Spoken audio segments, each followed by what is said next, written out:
How's it going, everyone? It's Carpo here. It's 2019. Can you believe it? I mean, I guess from my perspective, thinking about 2020 back in the 90s was like, wow, that's so far away. And here we are.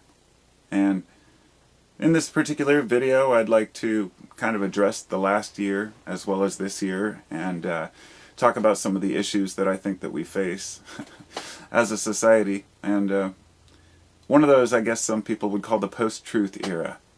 And I've thought about this a lot. I don't consider it a post-truth era, and I find that's a little bit, of an oversimplification of what's going on. But let me just say that, last year was a strange year, and every year is a strange year, but I'm constantly learning about my world as well as the world of others, if you will, because all of our perspectives are so varied, and it's so easy for us to get caught up in what we think is true, and therefore it's easy for us to disagree about things. And I don't think that it's ever worse than it ever was before. I think that what's changed is, whereas if somebody said something you disagreed with in the workplace in the past, you might just bite your tongue to not cause waves, whereas today anybody who says anything on the internet can instantly be scolded by everybody else. So when somebody who is famous, or somebody who is a politician, whoever it might be, when they make a claim, they have to be careful about what claims they make, or else they will get the backlash. And in the past, this was often the people lashing back at our politicians or our idols for lying to us. And it seems like today what's changed is we've decided it's okay to lie to us as long as it's the lie that we want to hear. So it's not necessarily a post-truth world, it's more of a post-science hiccup, if you will. Not a post-science, but there is a major distrust of science out there. And I would say that it's generally warranted. Scientists have continuously worked for the sake of funding on many projects, and they have time and time again lied on particular projects in order to get more funding, or because it's what somebody wants to hear. Let's just say flawed scientific studies from scientists who were bought and paid for by tobacco companies, by oil companies, whoever it might be. So there's become a general distrust of science. And out of this has risen things like, for example, the Flat Earth movement, which, now I'm no stranger to Flat Earth. I learned about it in about '98, so it was about 20 years ago. And fascinated as I was, I researched as much as I could. Now over the years, of course, more and more information is coming out, especially over the last few years, as more people say, wow, maybe the Earth is flat. I should just deny everything that I've been taught for the sake of wanting to believe someone else who is not an expert on anything other than having a theory. And most of the flat earthers will say they can't know for sure, and they'll admit that. But just say for the sake of argument that they're right. We generally have to have some sort of an evidence to support our theory. And unfortunately, in their case, it's not a quest to understand anything scientifically, but it's a quest to prove their beliefs. And a majority of them that I've discussed with are Christians that want to prove that the Bible says that the earth is flat, has a firmament. And it's basically a misinterpretation, or perhaps a correct interpretation, of the Bible. And we're talking about a text that's 2,000 years old, trying to override what we know factually today. And in fact, this predates the Bible in many ways. The ancient Greeks understood that the earth was round. They understood a sphere, pardon me. And they did this by various methods, sundials, using sticks. And as interested as I was in the flat earth idea, I wanted to give it every moment I possibly could to say, well, I need to see if they're correct on this or on this. The idea that they believe the sun is only 400 to 700 miles above the earth, and some believe the moon is real, some believe it's a projection. There really is no consensus. So, I'm not going to go into too much detail on the flat earth, and I'm sure there's at least one person out there who is just waiting to comment and tell me how much I'm totally deluded and I'm a sheep for not believing that the earth is flat. But let me just get to the point of it, which is this. They will tell you that NASA lies to you, and everything that NASA does is a lie. Well, NASA has lied, and NASA has bullshitted a lot in the past. And a lot of these agencies have, and it goes back to what I said about the mistrust of science because of the lies that a lot of people have presented. But there's a difference between a scientific claim about one particular claim about whether it be quantum physics or how something operates or whether the moon exists. You know, it's quite another thing to have a scientific consensus over hundreds of years from tens of thousands, if not millions, of amateur astronomers, as well as 130 different countries, 100 different space agencies, and what we consider to be the authorities or the top experts. So in order to believe in flat Earth, you have to believe that millions of workers around the world who you can see in their faces the excitement when they land their rovers or when they, you know, get their rocket out of the atmosphere and they're all cheering in the room, and you could say, well, these people are all actors and they're all bought and paid for. And then you start to trace the money back and say, well, who would fund this and why would it matter? And all these different questions arise. And so what I did was you move through the phase of saying, ooh, maybe this is a lie and maybe we've been lied to saying, oh my God, that is the most ridiculous thing. So then you fall back to believing the Earth's a sphere again. And then you say, well, I'm going to discuss this with somebody who is a flat Earth believer. And the instant reaction of that person is to be triggered, to attack you personally, to create some fallacy about how you're deluded and you just follow the talking points of somebody else or this or that, or you're just listening to the mainstream, completely neglecting that just because something is mainstream or widely believed does not mean it's false. In fact, using Occam's razor, the simplest answer usually is the truth. And when it comes to the shape of the Earth, that would not be any different. Basically, none of the flat Earth ideas hold up to scrutiny. It's a cult of personality, if you will. Well, we could go into various conspiracy realms. The people who have resisted vaccines, believing that they're just killing kids, to measles outbreaks in these very areas where they chose not to vaccinate because people who they looked up to told them not to. And I'm sure there's people out there who are going to rant at me about that too. GMOs, the idea that GMOs are just set out to destroy us rather than really it's just about profit and they want to maximize yields. You know, things are often as simple as profit. You do follow the money, and there is a lot of bullshit. And that's just the problem. We have to wade through a lot of lies to find any truth in this world. So, instead of deciding, well, we're going to do our best to believe the experts, many people have just completely shut out anybody who's an expert or claims to be an expert on any subject. It's almost like a defense against having to learn something. It's much easier to just have other people feed you the bullshit.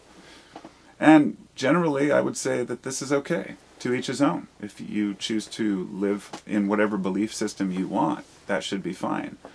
But the one thing that's interesting is that this causes a lot of lies to be spread by individuals to other individuals, and it becomes truth after a while. A good example would be, you know, if you ask Americans, you know, how is crime in this country doing? You know, I believe 50% of Americans tell you that crime has risen significantly. If you look at the statistics, from the year 1993 until today, in the past 25 years, crime has gone down by over 50%.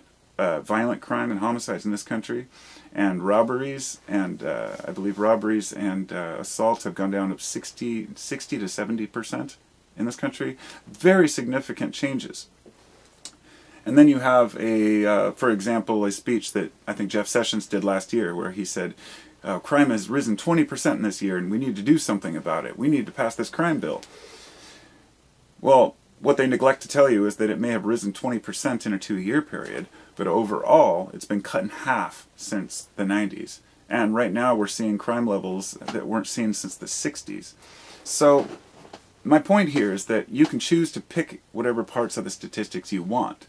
And that's what people do, especially people who, you know, are basing their opinions on the particular area they grew up in, or, well, crime's not bad in my area, or crime's gotten worse in my spot, and in some areas it has gotten much worse. But that's just akin to, using that to determine the truth out there is akin to, using the fact that it's warm at your house to determine that it's not going to get cold somewhere else, or the fact that you have snow in your yard to say the planet's not warming up. Everybody has their own opinions, but they can't override facts when enough experts agree. And if that makes me a sheep, then so be it. Because I would much rather believe the people that I can actually look and say, this person is a rational person that has the facts and figures and charts to back their thoughts up. And here we have Joe Bob over here on YouTube saying, no, he's a liar, he's a liar. I don't have any evidence, but he's a liar. And so it's these people who you have to question their intentions. And there's two different types of people who are always blaming everyone else and pointing the finger and every conspiracy under the sun. It's the people who have no trust in others and who have lost that and maybe lost a little bit of their own rationality. But it's also people who know what sells. And that's just the problem. People talk about the news being boring. But then when all they talk about is something horrible, like kidnapping, everybody says, oh, they just talk about bad things. Nobody's ever happy. Speaking of that, abductions, for example, people talk about how many kids are abducted in this country, and it started this whole fear of letting your kids play out in the streets. And parents have been arrested and had their kids taken, or at least threatened to be taken, merely for letting their kids walk to the park by themselves. And there's this whole thing called the free-range parenting movement, in which people are trying to get legislature passed in states that say you cannot be arrested for letting your kids play outside unsupervised. And this seems like simple for anybody who has a kid. Sure, let your kids play outside. Are we really that fearful? We are. But if you look at the abduction rates in this country, the statistics say there's an average 100 kids abducted by strangers every year in this country. That's a lot. But how much is it really in comparison? What are the threats and the chances that your kid's going to get kidnapped by a stranger, whereas I think 99% of them are kidnapped by family or friends or a known acquaintance? But we throw everything out of proportion and we stunt the growth of the kids because we believe that all these kids are being abducted, because we see it on the news, because the news talks about it. And then we get frustrated with the news for only telling bad stories. And then if they tell the good stories, then we say, oh, well, it's just boring.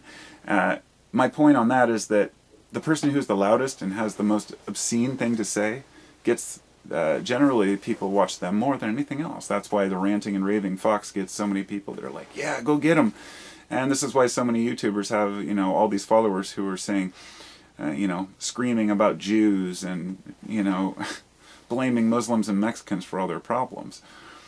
But being part of a voice, or being the loudest voice, and then being part of a group that you feel, yeah, we're backing each other up, that's what's brought people to completely ignore science and truth in favor of their own beliefs. It's pretty absurd. One of the things that I've found a recurring theme with many of these people is that when you try to have a discussion with them and have them explain their points or explain why they're frustrated and angry, they get hostile. They start throwing out names, accusing you of being any number of things, whatever it might be, whether you're paid by the government, a shill, whether you are an Illuminati, Freemason, reptilian, moon hoaxer, whatever it might be. When you hear the way some of these people accuse others are, all you can do is shake your head. It's the same repeating insults that you'll hear from people over and over and over, and it seems that these are the same folks who always claim that others are repeating what they've heard, but they're merely repeating what they heard from their favorite YouTuber. And it's really sad how many people get all their information from YouTube and don't cross-check it or reference anything. I mean, that's pretty pathetic. And anybody who is going to make a claim based on what they saw on YouTube needs to really rethink their position. But once again, it comes down to, do you trust your experts? And who's telling you? Cross-reference everything. That's a key. And, I'd like to say we could trust in our hearts and our intuition, and I really think we can, but only after we have emotional intelligence and the awareness that things aren't as simple as we'd like them to be, and that we can't be given all the answers by one person. It's just not possible. That there's not even a handful of people that can explain the details of what's going on in the world. We have to be able to reach out into many areas. So intentions are a dead giveaway. And often I can tell the intentions of a person, can't explain why, but I know when a person's out there just trying to bullshit you, or me, anyhow. So I think that it'd be easy to just say, well, people can believe what they want, but I do believe it's damaging, only for the sake that, for example, any youngster out there, any teenager who may be out there wondering and on the fence about whether or not the Earth is flat, that's probably the reason why I make videos like this. The same as the ones about scalar energy devices and quantum pendants. It's not that I'm trying to be hostile towards anyone who believes anything, but rather save anybody who hasn't fallen into the trap yet. Because I'll tell you, you'll never be satisfied. You'll never find the truth that you're looking for. You will never be able to convince others that your big discovery is going to be more important than what millions of people agree on. It doesn't mean that you can't come up with a new discovery or a new idea, and that's just it. Extraordinary claims require extraordinary evidence, and if you don't have it, then merely saying everybody else is lying isn't doing any justice. So I guess we can choose how much we want to be in denial about various things. To each his own. Hopefully we save ourselves the heartache. The more we resist, and the more attached we are to these ideas that we believe, the more we'll sink. It's like getting pulled down in quicksand. I may have my beliefs on what's right or wrong or true, but it doesn't mean I can't be swayed with the proper evidence. It's just unfortunate that on many of these issues, nobody ever presents the proper evidence. So it leads me to believe there might not be any.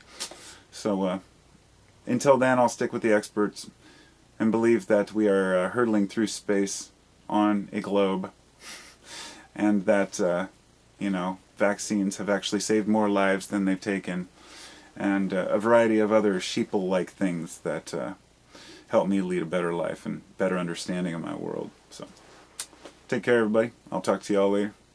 May your new year be fucking awesome. Peace.